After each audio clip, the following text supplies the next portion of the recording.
Welcome to nucleosome academy. हम लोग पढ़ रहे थे माइटोसिस के बारे में और हमने माइटोसिस में मेटाफेज तक देख लिया था। अब मेटाफेज के बाद आता है हमारा एनाफेज। देखिए तो एनाफेज में होता क्या है, जो ये एनाफेज होता है इसमें ये हमारी क्या है, सेल है। ये क्या है, आपके सेंट्रियोल है। क्या है ये? सेंट्रियोल है। ये आपके रहे क्रोमोसोम। तो एनाफेज में क्या होता है कि ये सेंट्रियोल अपने अपने पोल की तरफ भागने लगते हैं, यानी कि जो ये क्रोमोसोम के क्रोमैटिड हैं, अच्छा क्रोमोसोम सेपरेट होते हैं या क्रोमैटिड सेपरेट हो रहा है? तो यहाँ पर क्रोमैटिड सेपरेट हो रहा है। क्या सेपरेट होता है? क्रोमैटिड सेपरेट होता है। देखिए एक क्रोमोसोम ऐसे था, ये है एक क्रोमोसोम, राइट, ठीक। यहाँ से ये बीच से स्प्लिट कर गया, यानी कि एक क्रोमोसोम इधर की एक क्रोमैटिड उधर की तरफ चला गया और दूसरा वाला क्रोमैटिड इधर की तरफ चला आया। और फिर जब ये अपने पोल की तरफ जाने लगा तो इसको हम ऐसे बनाते हैं। देखिए ऐसे 1 2, इसको इधर की तरफ बनाएंगे 1 2, ऐसे ये इधर की तरफ जाएगा और ये इस पोल की तरफ जाएगा। यानी कि यहाँ पर क्या हो रहा है, क्रोमैटिड का सेपरेशन हो रहा है। ये देखिए क्रोमैटिड का सेपरेशन हो गया, ठीक, आपके एनाफेज में। किस फेज में? ये एनाफेज में। अब इसके बाद आता है टीलोफेज। क्या आता है? टीलोफेज। टीलोफेज में ये वाले क्रोमैटिड अपने यहाँ पर पहुँच जाएंगे, यानी कि अपने पोल पर पहुँच जाएंगे। फिर से मैं बता रहा हूँ, ये एनिमल के केस में सेंट्रियोल पाया जाता है। प्लांट के केस में इसी सेंट्रियोल की जगह पर माइक्रोट्यूब्यूल, क्या चीज़? माइक्रोट्यूब्यूल ऑर्गेनाइजिंग, क्या चीज़? ऑर्गेनाइजिंग कॉम्प्लेक्स पाए जाते हैं। क्या नाम होता है इसका? माइक्रोट्यूब्यूल ऑर्गेनाइजिंग कॉम्प्लेक्स या माइक्रोट्यूब्यूल एसोसिएटेड प्रोटीन, या तो इसी को मैप बोल दीजिए या MOC बोलिए शॉर्ट में, ओके। तो map, microtubule associated protein, microtubule organising complex, ये पाया जाता है प्लांट के केस में, क्योंकि प्लांट में सेंट्रियोल नहीं होता है। एनाफेज के बाद आता है टीलोफेज। कौन सा फेज?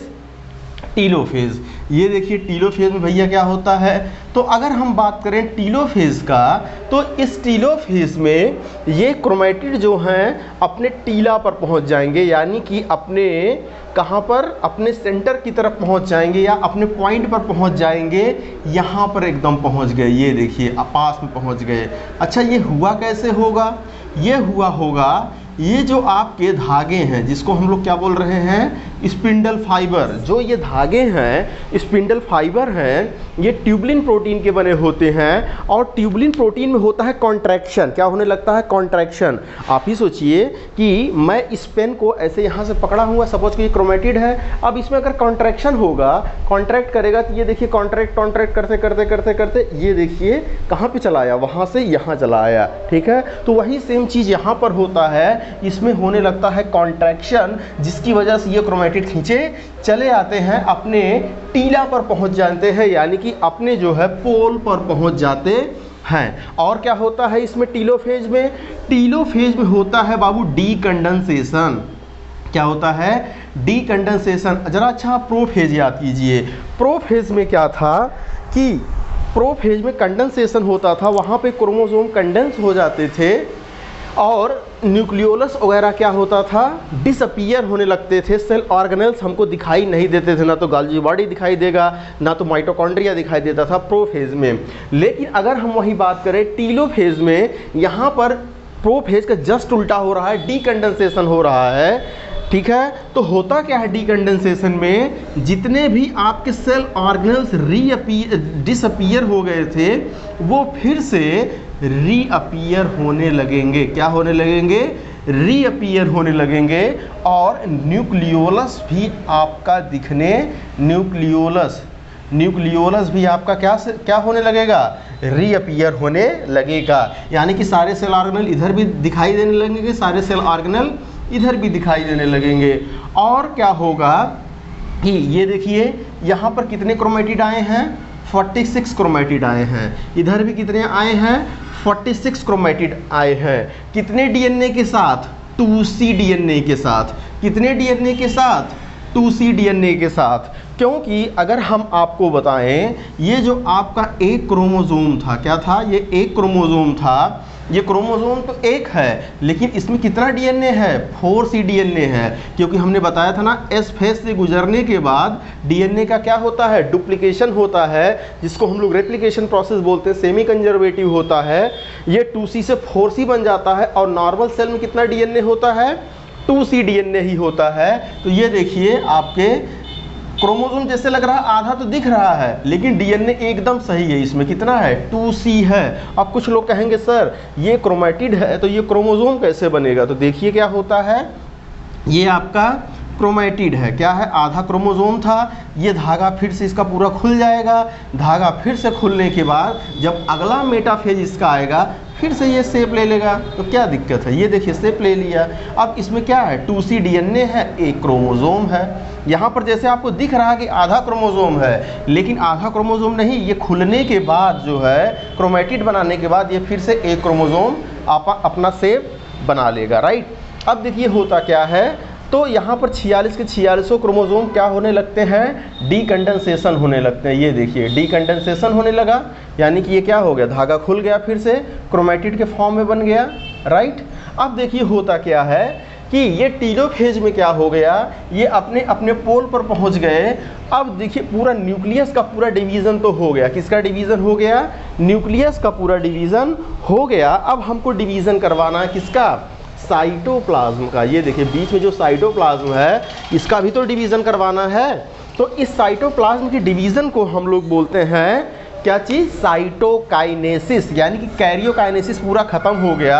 अब इसके बाद आता है आपका साइटोकाइनेसिस, राइट, साइटोकाइनेसिस यानी कि डिवीज़न ऑफ साइटोप्लाज्म। भाई न्यूक्लियस तो डिवाइड हो गया, न्यूक्लियस का मतलब क्रोमोसोम तो डिवाइड हो गए, लेकिन इस फ्लूइड वाले पार्ट को भी तो डिवाइड करना है, इसको बोलते हैं साइटोकाइनेसिस। अब देखिए साइटोकाइनेसिस दो तरीके का होता है। पहला जो प्रोसेस होता है उसको हम लोग बोलते हैं सेंट्रीपिटल, क्या चीज़, सेंट्रीपिटल। दूसरा आपका होता है सेंट्रीफ्यूगल, यानी कि सेंट्रीपिटल का मतलब बाहर से सेंटर की तरफ, ठीक है, सेंट्रीपिटल मतलब, सेंट्रीपिटल का मतलब बाहर से सेंटर की तरफ, ठीक है, और सेंट्रीफ्यूगल का मतलब अंदर से बाहर की तरफ, सेंट्रीफ्यूगल यानी कि पेरीफेरी की तरफ। तो सेंट्रीपिटल वाला प्रोसेस जो होता है जनरली ये एनिमल में पाया जाता है, एनिमल सेल में पाया जाता है। और सेंट्रीफ्यूगल वाला जो होता है ये प्लांट के केस में पाया जाता है बाबू, क्योंकि प्लांट में सेल वॉल का भी फॉर्मेशन करना होता है, जबकि एनिमल में सेल वॉल तो पाया ही नहीं जाता है। अच्छा सेल वॉल कैसे बनता है, सेल वॉल के लिए सबसे पहले मिडिल लैमिला बनाना होगा, क्या चीज़, मिडिल लैमिला बनाना होगा, जो कि कैल्शियम पेक्टेट का बना होता है। किसका बना होता है, कैल्शियम पेक्टेट। और इसी के ऊपर जब सेलुलोज का हम लोग डिपोजिशन कर देते हैं तो ये हो जाता है हार्ड, और वही काम करने लगता है किसका, सेल वॉल का करने लगता है। तो देखिए होता क्या है एनिमल के केस में, तो एनिमल के केस में क्या होता है कि एनिमल के केस में यहाँ पे जो आपको दिख रहा है पेरीफेरी, ये अंदर की तरफ ऐसे फरो बना लेगी, क्या बना लेगी, ये देखिए बाहर से अंदर की तरफ एक फरो बना लिया है, तो इसको बोलते हैं फरो मेथड भी बोलते हैं। ये इन्होंने क्या बना लिया, फरो बना लिया, यानी कि बाहर से अंदर की तरफ मुड़ेंगे, ठीक। ये देखिए और ये फरो ये बढ़ा, यानी कि बाहर से अंदर की तरफ, ये फरो और आगे बढ़ा बाहर से अंदर की तरफ, राइट, और ये फरो बढ़ा आगे, तो ये दोनों क्या हो जाएंगे, आपस में मिल जाएंगे। ये देखिए दोनों जहाँ पे फरो ऐसे मिल गया, यानी कि बाहर से अंदर की तरफ ये मुड़ रहा, इसलिए इसको सेंट्रीपिटल बोला गया। क्या बोला गया, सेंट्रीपिटल। अब देखिए एक सेल ऊपर वाला बन गया, एक सेल नीचे वाला बन गया, ठीक। अब होगा क्या कि जो ऊपर वाली सेल है ये देखिए ऐसे बना ली, ठीक, और नीचे वाली भी सेल ये ऐसे बना ली, ऊपर वाला सेल ये बन गया, नीचे वाला सेल इस शेप में बन गया। अब देखिए होगा क्या, फिर से इसका अपना न्यूक्लियस हो जाएगा और यहाँ पर साइटोप्लाज्म हो जाएगा, सेल ऑर्गेनेल्स हो जाएंगे, इसका भी क्या हो जाएगा, अपना न्यूक्लियस हो जाएगा, साइटोप्लाज्म हो जाएगा और इसी में सेल ऑर्गेनेल्स बन जाएंगे। तो देखिए 46 chromosome with 2C DNA, 46 chromosome with 2C DNA एकदम सेम, ठीक है। यानी कि जैसे इसके मम्मी पापा थे, पेरेंट थे, वैसे ही दोनों डॉटर बने हैं। पेरेंट में भी 46 क्रोमोसोम थे और डॉटर में भी 46 क्रोमोसोम है, यानी कि क्रोमोसोम नंबर कांस्टेंट है, इसीलिए प्रोसेस माइटोसिस कहलाता है। अगर यहीं पर क्रोमोसोम नंबर 23 होता तब ये प्रोसेस मियोसिस हो जाता, जो कि हम आगे पढ़ेंगे मियोसिस, ठीक। तो ये देखिए ये एनिमल का केस है। प्लांट वाले केस में क्या होता है ये देखिए इसी में समझा दे रहे हैं। प्लांट वाले केस में क्या होता है, तो प्लांट वाले केस में देखो बाबू होता क्या है। प्लांट वाले केस में सेंट्रीफ्यूगल टाइप पाया जाता है। इसमें होता क्या है, इसमें सबसे पहले सेंटर पर कैल्शियम पेक्टेट डिपॉजिट किया जाता है। ये देखिए कैल्शियम के पेक्टेट को डिपॉजिट किया जाता है दोनों साइड में, इधर भी और इधर भी। ये देखिए डिपॉजिट करते चले गए, डिपॉजिट करते चले गए, डिपॉजिट करते चले गए, ठीक। कहाँ से, सेंटर से पेरीफरी की तरफ, ठीक। सेंटर से पेरीफरी की तरफ ये कैल्शियम है, किसका है ये, कैल्शियम पेक्टेट का डिपोजिशन करते हम लोग चले गए। और ये जो आपके लंबे लंबे लंबे खांच दिख रहे हैं ना, इनको हम लोग बोलते हैं फ्रैग्मोप्लास्ट बोलते हैं। क्या बोलते हैं इसको, फ्रैग्मोप्लास्ट बोलते हैं, राइट। तो ये फ्रैग्मोप्लास्ट जो आपके कैल्शियम पेक्टेट के बने हुए हैं, ये सेंटर से पेरीफरी की तरफ दोनों तरफ डिपॉजिट होते चले जाते हैं, ठीक है। ये देखिए डिपॉजिट होते चले गए और ये पूरा एकदम क्या बना लेगा, मिडिल लैमिला बना लिया है। क्या बना लिया, मिडिल लैमिला। बाद में इसी के ऊपर सेलुलोज का क्या हो जाएगा, सेलुलोज रख दिया जाएगा, जिसकी वजह से सेल वॉल बन जाएगा। और फाइनली ये देखिए कैसे दिखेगा आपको। फाइनली इस डायग्राम को हम ऐसे रोटेट कर दे रहे हैं, कैसे, हल्का सा ऐसे रोटेट कर दे रहे हैं, तो ये अपना एक ऐसे शेप ले लेगा। ये देखिए हेक्सागोनल शेप ले लिया। ये बीच में जो है सेल वॉल फ्रैग्मोप्लास्ट का बना हुआ, ये देखिए एक सेल और आ गया, इसका जेनेटिक मटेरियल हो गया और इसका ये जेनेटिक मटेरियल। ये देखिए एक सेल से कितना सेल बन गया, 2 सेल बन गया। क्या बन गया, 2 सेल बन गया। और बीच में ये क्या है आपका, यही मिडिल लैमिला जो हमने यहाँ पर बनाया हुआ था। तो ये है सेंट्रीफ्यूगल। इसमें देख रहे हैं सेंटर से बाहर की तरफ डिपोजिशन हो रहा है। एनिमल में क्या हो रहा था, बाहर से अंदर की तरफ हो रहा था, इसीलिए इसको बोलते हैं सेंट्रीपीटल। तो ये था पूरा आपका इस तरीके से डिवीजन, सेंट्रीपीटल, सेंट्रीफ्यूगल, ठीक। लेकिन देखिए कभी कभी क्या होता है, होता क्या है कि होता क्या है, किसी में कैरियोकाइनेसिस तो हो जाता है लेकिन साइटोकाइनेसिस नहीं हो पाता है। देख रहे हैं ये आप, ये एक आपका सेल है, यहाँ मान लीजिए 46 क्रोमोसोम इधर चले गए, 46 क्रोमोसोम इधर चले आए होंगे, राइट। यानी कि टोटल कितना क्रोमोसोम हो गया। अच्छा ये बताइए कि ये सेल है, 46 क्रोमोसोम उधर चला गया, 46 क्रोमोसोम इधर चला गया। अगर सपोज कीजिए इसमें कैरियोकाइनेसिस फेल हो गया, कैरियोकाइनेसिस किसी भी वजह से कैरियोकाइनेसिस फेल हो गया, यानी कि ये सेपरेट ही नहीं हो पाए, ये उधर चला गया, ये इधर चला गया, यानी कि बी से टूट ही नहीं पाया, तो ये बताइए इसी सेल के अंदर टोटल कितने क्रोमोसोम हो जाएंगे, 46 प्लस 46 6 12 4 दूना 8 1 9 92 क्रोमोसोम हो जाएंगे। कितना हो जाएगा ये, 92 क्रोमोसोम हो जाएगा, 92 क्रोमोसोम इसमें हो जाएगा, ठीक। यानी कि इसी को हम लोग बोलते हैं सिनोसिटिक कंडीशन। क्या चीज़, सिनोसिटिक कंडीशन, यानी कि मल्टी न्यूक्लिएटेड कंडीशन। क्या बोलते हैं इसी को, मल्टी न्यूक्लिएटेड कंडीशन बोलते हैं। और ये multi nucleated condition generally plant में पाया जाता है, जैसे कोकोनट, क्या चीज़, कोकोनट का जो मिल्क होता है उसमें पाया जाता है, जो हम लोग पानी उसका पीते हैं कोकोनट का, वो सिनोसिटिक कंडीशन। क्योंकि उसमें आपके कैरियोकाइनेसिस तो हो जाता है, सॉरी यहाँ पर साइटोकाइनेसिस, क्या चीज़, साइटोकाइनेसिस, लेकिन साइटोकाइनेसिस फेल हो जाता है। यानी कि जब कैरियोकाइनेसिस हो जाए, साइटोकाइनेसिस नहीं हो पाएगा, तो वो सिनोसिटिक कंडीशन बन जाएगा, ओके। देखिए हमारा जो ह्यूमन सेल है, पहले 46 क्रोमोसोम है, यानी कि वो उसको हम लोग बोलते थे 2n, यानी कि डिप्लॉयड है, लेकिन 92 आने पर ये 4n हो जाएगा। कैसा हो जाएगा, 4n हो जाएगा। तो इसी को बोलते हैं टेट्राप्लॉयड। क्या बोलते हैं इसी को, टेट्राप्लॉयड। डिप्लॉयड से कितना हो गया, ये टेट्राप्लॉयड हो गया 4n। अगर 5n हो जाता तो पेंटाप्लॉयड, हेक्साप्लॉयड, ऐसे होता चला जाता है, ठीक। तो ये पूरा था आपका सेल साइकिल और सेल डिवीज़न के बारे में। अच्छा एक क्वेश्चन और पूछा जाता है आपसे कि नॉन डिसजंक्शन क्या होते हैं। ये देखिए कभी कभी होता क्या है कि क्रोमोसोम यहाँ पर तो आए, क्रोमोसोम यहाँ पर तो आया, ये देखिए क्रोमोसोम आया, लेकिन सेंट्रियोल एक क्रोमोसोम 2 ये 3 ही को पकड़ गया किसी कारणवश से, 1 2 3 4, ठीक, किसी कारणवश से ये वाले जो हैं आपके ये क्रोमोसोम, ये जो आपके थ्रेड लगा हुआ है ये किसी कारण से नहीं बन पाया। तो अब बताइए जो बनने वाली सेल होगा, ठीक, बनने वाली सेल जो होंगी ये स्प्लिट जब करेगा 20 से तो ये उधर तो 3 ले जाएंगी, यानी कि 3 क्रोमोसोम इसमें चला गया, 1 2 3, 3 आपके क्या 3 जो है क्रोमेटिड तो उसमें चले गए, लेकिन 1 2 3 क्रोमेटिड प्लस ये पूरा का पूरा एक क्रोमोसोम, पूरा का पूरा एक क्रोमोसोम, यानी कि हम यहाँ पे 4 कह ले थोड़ी देर के लिए, भले से ही इसके अंदर 4C डीएनए है, बाकी सबके अंदर 2C डीएनए होगा, क्योंकि ये स्प्लिट कर गया है 4C यानी कि 4। तो देख रहे हैं एक में आगे चल करके 3 क्रोमोसोम होगा, एक में आगे चल करके 4 क्रोमोसोम होगा, यानी कि इस वाले सेल में एक क्रोमोसोम की कमी हो गई, इस वाले सेल में एक क्रोमोसोम इसमें बढ़ गया, इसमें एक क्रोमोसोम घट गया, राइट। इसी को बोलते हैं, इसी की वजह से डिसऑर्डर्स आते हैं, जैसे आपका 2n+1 हम लोग पढ़ेंगे, यानी कि 2n से एक ज़्यादा हो गया, 2n-1 पढ़ेंगे, 2n से एक कम हो गया,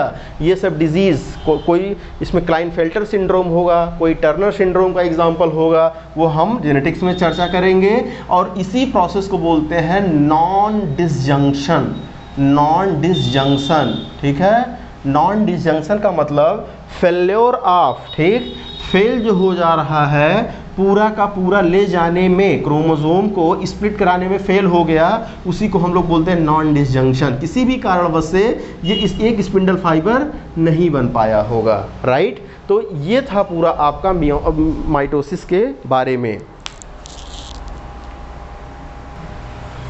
चलिए, तो ये पूरा था आपका माइटोसिस। अब देख ले रहे हैं कि माइटोसिस जो है आपका कैसे ये रेगुलेट किया जाता है। क्या ज़रूरी है कि हर सेल अच्छे से उसमें माइटोसिस हो जाता है, हर सेल रूल को फॉलो कर लेते हैं? नहीं, ठीक। यानी कि इसी को हम लोग बोलते हैं रेगुलेशन ऑफ, ठीक, रेगुलेशन ऑफ। जैसे मान लीजिए हमको स्कूल जाना था, घर से तो निकले हम कि गार्जियन हमारा सोच रहा कि हम तो घर स्कूल जा रहे हैं, ठीक है, बाकी स्कूल जाने के बजाय कहीं से यू टर्न मार लीजिए, कहीं और कट लिए, ठीक। तो रेगुलेशन ऑफ माइटोसिस, क्या चीज़? Regulation of mitosis. कैसे हम पता करेंगे या कैसे पता लगेगा कि ये माइटोसिस उस सेल का प्रॉपर होगा, वो आगे सेल जाएगी? हो सकता है जीवन के बाद ही रोक लिया जाए, हो सकता है यस फेज के ही बाद रोक लिया जाए। तो ये सब डिसाइड कौन करेगा रेगुलेशन ऑफ माइटोसिस में? तो देखिए इसमें ये सब पूरा काइनेज एंजाइम की मदद से होता है। किसकी? Kinase enzyme. काइनेज का मतलब होता है जो काइनेटिक एनर्जी को बढ़ा दे, ठीक, काइनेज एंजाइम। लेकिन ये काइनेज एंजाइम अकेला कुछ नहीं कर पाता है रेगुलेशन करने के लिए, इसको चाहिए साइक्लिन प्रोटीन। कौन सी प्रोटीन चाहिए बाबू? साइक्लिन प्रोटीन चाहिए, ठीक। जब साइक्लिन प्रोटीन लग जाएगा साथ में एटीपी लगेगा। क्या खर्चा होगा इसमें? एटीपी, दोनों को एक्टिवेट करने के लिए। तो ये बना लेते हैं, देखिए साइक्लिन डिपेंडेंट काइनेज। क्या? साइक्लिन डिपेंडेंट काइनेज, यानी कि जो काइनेज कह लीजिए साइक्लिन के ऊपर डिपेंड है या साइक्लिन काइनेज के ऊपर डिपेंड है, इसी को हम लोग बोलते हैं cyclin dependent, cyclin dependent kinase, ठीक है। शॉर्ट में इसी को हम लोग बोलते हैं CDK। क्या बोलते हैं? CDK, साइक्लिन डिपेंडेंट काइनेज, ठीक। तो ये जो CDK होते हैं, यानी कि साइक्लिन डिपेंडेंट काइनेज में काइनेज एंजाइम और साइक्लिन, ठीक, ATP की मदद से दोनों एक्टिवेट हो जाते हैं, तो बना लेते हैं साइक्लिन डिपेंडेंट काइनेज, जिसको हम लोग शॉर्ट में CDK बोलते हैं। यही CDK क्या करता है? रेगुलेट करता है माइटोसिस को। अब देखिए CDK कितने जगहों पर रेगुलेट करता है, उसी को हम लोग बोलते हैं चेक पॉइंट। क्या बोलते हैं? Checkpoint. अब चेक पॉइंट कितने होते हैं? 3 चेक पॉइंट होते हैं। कहाँ कहाँ चेक किया जाता है? सबसे पहले तो जीवन चेक पॉइंट होता है। क्या होता है? जीवन पर ही चेक कर लिया जाता है एक बार, जीवन चेक पॉइंट। उसके बाद जो है G2, ठीक है, G1 के बाद G2M चेक पॉइंट, क्या चीज़ आपका है G2M चेक पॉइंट, ठीक। तो आपका एक है G1 चेक पॉइंट और एक होता है G2M चेक पॉइंट और तीसरा होता है M checkpoint. M checkpoint में ही M चेक पॉइंट कह दीजिए या M चेक पॉइंट के अंदर प्रोफेज होता है, मेटाफेज एनाफेज होता है, टीलोफेज होता है। तो प्रोफेज मेटाफेज, मेटाफेज के बाद मेटाफेज एनाफेज, क्या चीज़ मेटाफेज और एनाफेज चेक पॉइंट इसमें तीसरा वाला होता है। Metaphase anaphase, anaphase checkpoint, ये तो तीन चेक पॉइंट आप याद रखिए। कहाँ कहाँ पर, एक G1 चेक पॉइंट में चेक किया जाता है, जैसे मान लीजिए 3 बैरियर हैं, ठीक, उधर से हम आ रहे हैं, एक बार हमको कहाँ पे चेक करेगा, G1 पे चेक करेगा, पूरा स्कैन करेगा, ठीक कि हाँ हम ठीक है आगे की तरफ जा सकते हैं। अब जैसे ही अंदर गए वैसे ही हमको G2 और S के बीच में हमको चेक फिर से किया गया एक बार कि हाँ हम ठीक है अब आगे जा सकते हैं सेल डिवीज़न में। फिर हम पहुँचे M फेज में, M फेज में भी आपके मेटा फेज और एना फेज में एक बार हमको फाइनली चेक कर लिया जाएगा। उसके बाद हमको ढकेल दिया जाएगा कि जाओ तुम एकदम सही हो, 2 सेल में डिवाइड कर जाओ आराम से। ओके, तो ये 3 चेक पॉइंट होते हैं, G1 check point, G2M check point और आपके मेटा फेज एना फेज चेक पॉइंट, ठीक। तो ये देखिए एक साइकिल हम यहाँ बना रहे हैं, ये देखिए, ठीक है। अब मान लीजिए इतना था ये G1 का, कितना था ये G1 का पोर्शन था, ओके, ये वाला S का था, ये वाला मान लीजिए G2 का था। हमने थोड़ा सा गलत बना दिया, ये देखिए टाइम के अकॉर्डिंग बनाना चाहिए था ड्यूरेशन। तो ये मान लीजिए जो है ये M का है, इसमें जो है प्रोफेज, इसमें मेटाफेज, ये एनाफेज, ये टीलोफेज, ठीक। अब ये मान लीजिए क्या है, ये इतना खाली G1 है, ये आपका है S वाला इससे थोड़ा सा ज़्यादा होता है और G1S ये है आपका G2, राइट। ये देख रहे हैं, ये पूरा यहाँ से मान लीजिए यहाँ से कोई सेल स्टार्ट कर रही है G1, ठीक, ये देखिए यहाँ से स्टार्ट कर रहे हैं, यहाँ टिक टिक टिक टिक टिक टिक टिक होते कहाँ आएगी, इस वाले पॉइंट, यानी कि G1 पूरा ख़त्म कर लेगा। ओके, अब देखिए G1 में ही जो आपके साइक्लिन डिपेंडेंट काइनेज है, ये काइनेज एंजाइम होता है और ये साइक्लिन होता है, क्या होता है साइक्लिन, और दोनों को ATP क्या करता है, एक्टिवेट करता है। तो ये पूरा कॉम्प्लेक्स कहाँ पर चेक करने के लिए आता है, एक बार G1 में ही यहाँ पर चेक करने के लिए आएगा इस सेल को। जब ये सेल आगे बढ़ेगी, ठीक, ये सेल यहाँ पर चेक करेगा। अच्छा क्या चीज़ चेक करेगा, चेक ये करेगा कि क्या इसकी साइज़ बड़ी हो गई है, ठीक है, क्या सारे आपके एसेंशियल जो इसके अंदर मटेरियल था, क्या आपके न्यूक्लियोप्लाज्मिक अपॉन साइटोप्लाज्मिक रेशियो घट गया है, ठीक, यानी कि जीवन में जितनी जितनी घटनाएं होती हैं क्या वो हो गई हैं। तो अगर वो बोलती है हाँ हो गई है, तो इसको ये आगे की तरफ भेज देता है ये सेल। अब ये पहुंच जाता है G1S और आपके क्या हमने लिखा था G2, अच्छा G2 और M, ठीक है। अब यहाँ पर क्या हम पहुँच गए G2 और M पे, तो ये कौन सा फेज है, वो पूरा M फेज है ये, ठीक है। अब G2 और M यानी कि हमारी सेल यहाँ पर पहुँच गई, तो G2 और M पर ये क्या चेक करेगा कि क्या इसमें DNA का डुप्लीकेशन हो गया है प्रॉपर, क्या इसमें सेंट्रियोल डुप्लीकेट कर गए हैं, दूसरा पॉइंट, क्या इसमें डीएनए के अलावा जितने भी आपके एसेंशियल प्रोटीन, ट्यूबलिन प्रोटीन वगैरह है, सारे के सारी चीज़ बन गए हैं। हाँ, अगर हाँ बन गए हैं तो इसको तुरंत कहाँ पर ये कहेगा जाओ आगे तुम जाओ M फेज में। तो M फेज में जैसे ही ये मेटा फेज एना फेज में पहुँचेगा, फिर से एक बार चेक कर लिया जाएगा कि क्या सारे क्रोमोसोम इक्वेटर पर आ गए हैं, ठीक है। अगर इक्वेटर पर आ गए हैं तो हाँ, तो आगे जाओ, आगे की तरफ जा करके ये 2 सेल का, ये देखिए 2 सेल का फॉर्मेशन कर देता है। यानी कि 3 जगह पर चेक हुआ, एक G1 में चेक हुआ, एक G2 और M यानी कि G2 या प्रोफेज कह दीजिए, G2M या G2 प्रोफेज के बीच में चेक हुआ, और तीसरा जो है M में ही चेक हुआ, M में लेकिन कहाँ, मेटाफेज और एनाफेज पर check point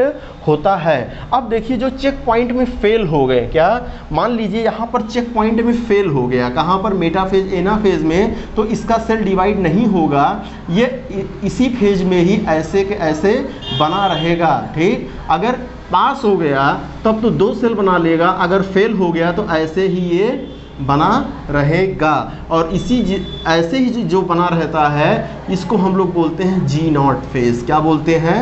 G0 phase condition. ठीक, तो देखिए G0 फेज कंडीशन जो होती है वो M के बाद आती है। किसके बाद आती है? M के बाद। अगर चेक पॉइंट में फेल हो गया तो वो G0 कंडीशन में चला जाएगा, उसका सेल डिवाइड नहीं होगा। ये हमारे लिए फ़ायदेमंद भी होता है G0 वाला। क्यों, कैसे फ़ायदेमंद होता है? क्योंकि हमारे जो हार्ट है, जो हार्ट की सेल है उसमें जल्दी डिवीज़न नहीं होता है। अगर डिवाइड होता तो हमारा हार्ट इतना बजाए ना, इतना बड़ा हो गया होता, अब तक उसको स्पेस ही नहीं मिलता अंदर। ओके, तो कुछ हार्ट की सेल्स हो गई, कुछ हमारे एपिडर्मिस की सेल्स हो गई, इनमें डिवीज़न जल्दी नहीं होता है। डिवीज़न तभी होगा जब यहाँ पर क्या होने लगता है, कट जाए, पिट जाए, तो सिग्नलिंग वहाँ से उसको मिलता है, तब जा कर के वो डिवाइड होता है, वरना जनरली नॉर्मल कंडीशन में डिवाइड नहीं होते हैं, क्योंकि ये कहाँ पर पहुँच जाते हैं, G0 कंडीशन में पहुंच जाते हैं M फेज के बाद। तो क्वेश्चन पूछा जाता है G0 कंडीशन कहां पर आता है, तो G0 कंडीशन M फेज के बाद आता है या G1 के पहले आता है, G0 फेज। ओके, तो ये था आपका रेगुलेशन। तो देखिए भैया जल्दी से क्या क्या चला हमारा चला प्रोफेज में सबसे पहले G1, उसके बाद S, उसके बाद G2, उसके बाद M चला। तो ये जनरली आपका सीक्वेंस भी पूछ लिया जाता है, G1 S G2 M। और M में भी कौन कौन चला, सबसे पहले प्रोफेज, उसके बाद मेटाफेज, उसके बाद एनाफेज, उसके बाद टीलोफेज। M फेज के बाद क्या चलेगा, साइटोकाइनेसिस चलेगा। ये किसका पार्ट होता है, कैरियोकाइनेसिस का पार्ट होता है। Karyokinesis followed by cytokinesis. ठीक है, ओके। तो अब देखिए क्या हो गया, G1 S G2 M, M के बाद साइटोकाइनेसिस चला। ठीक है, तो ये पूरा आपका फिनिश हो गया माइटोसिस। अब इसके बाद हम क्या पढ़ेंगे, मियोसिस में पढ़ेंगे। मियोसिस में मियोसिस 1 मियोसिस 2 क्यों चलता है ये भी हम लोग पढ़ेंगे, और क्रॉसिंग ओवर क्या होता है ये भी हम लोग पढ़ेंगे। अच्छा, एक चीज़ और बता दें कि ये जो माइटोसिस हो रहा है ये आखिर हमारे चल कहाँ रहा है पूरे बॉडी में। तो पूरे बॉडी में अगर हम मेल में, क्या चीज़, पूरे बॉडी में अगर हम मेल में टेस्टिस को छोड़ दें, किसको छोड़ दें, टेस्टिस को छोड़ दें, और फीमेल में ओवरी को छोड़ दें, ओवरी को छोड़ दें, यानी कि टेस्टिस के अंदर, ठीक है, टेस्टिस के अंदर मियोसिस होता है और ओवरी के अंदर मियोसिस होता है, वरना बाकी हमारे जितने सेल्स हैं पूरे बॉडी में 99.99% सेल्स हैं, उनमें माइटोसिस चल रहा है। क्या चल रहा है, उनमें माइटोसिस ही चल रहा है। मियोसिस कहाँ पे चलेगा, मियोसिस खाली टेस्टिस और ओवरी के अंदर चलेगा, क्योंकि टेस्टिस के अंदर इसको क्या बनाना है, स्पर्म बनाना है, और ओवरी के अंदर इसको क्या बनाना है, ओवम बनाना है। राइट, तो स्पर्म और ओवम मियोसिस के द्वारा बनते हैं। तो टेस्टिस और ओवरी में 2 जगह ऐसे होते हैं, मेल में, फीमेल में, जहाँ पर मियोसिस चलता है। बाकी हमारे पूरे बॉडी में क्या चल रहा है, माइटोसिस ही चल रहा है। ठीक है, घाव भरने में कौन काम आता है, माइटोसिस काम आता है। ठीक, वहाँ पर सेल डिवाइड कर जाएगा। ओके, थैंक यू, खूब अच्छे से पढ़ाई कीजिए। जीआईसी के लिए बहुत कम टाइम बचा हुआ है। अच्छा, ये जो मैं वीडियो बना रहा हूँ ना, ये आपको पढ़ा रहा हूँ, कोई ज़रूरी नहीं है जीआईसी के लिए स्पेसिफिक है।